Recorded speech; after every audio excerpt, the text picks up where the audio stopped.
মৃত্যু ফাঁদে পরিণত হয়েছে টাঙ্গাইলের গোপালপুরের হাট বৈরান সেতুটি। ভেঙে গেছে সেতুর দুই পাশের রেলিং, মাঝখানে সৃষ্টি হয়েছে বড় গর্তের। অনেক আগে এই সেতুটি বিপজ্জনক ঘোষণা করা হলেও ঝুঁকি নিয়ে রাত দিন চলাচল করছেন আশপাশের 10 গ্রামের মানুষ। এতে প্রতিনিয়ত ঘটছে ছোট বড় দুর্ঘটনা। টাঙ্গাইল প্রতিনিধি কামাল হোসেনের পাঠানো তথ্যচিত্রে আরও জানাচ্ছেন সুলাইমান কবির।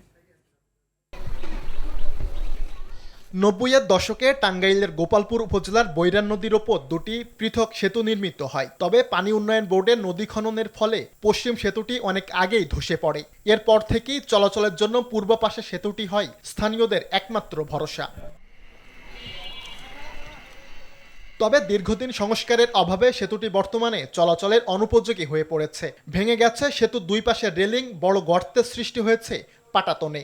বিম, উইং অল ও অ্যাবাটমেন্টেও ফাটল ধরায় যে কোনো সময়ে ধসে পড়তে পারে সেতুটি। বিগত কয়েক বছর ধরে ভাঙ্গা, এখানে কাম কাজ হয় না। বিগত সরকার কাজ করে না। এই ব্রিজটা মানুষের যাওয়ার জন্য অচল অবস্থা।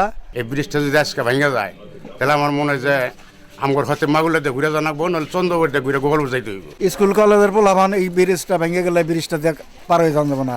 জনভোগান্তি কমাতে নতুন ব্রিজ নির্মাণে ঊর্ধ্বতন কর্তৃপক্ষকে অবহিত করা হয়েছে বলে জানিয়েছেন উপজেলা নির্বাহী কর্মকর্তা। ডিসি অফিসে মিটিং ছিল, ওইখানেও আমাদের এলজিডি যে এখানে এক্সিএন দায়িত্বে আছে এই টাঙ্গাইলে, ওনার সাথে কথা হয়েছে। উনি এটা নিয়ে যেহেতু রিপোর্ট পাইছেন, উনি ব্যবস্থা নিচ্ছে।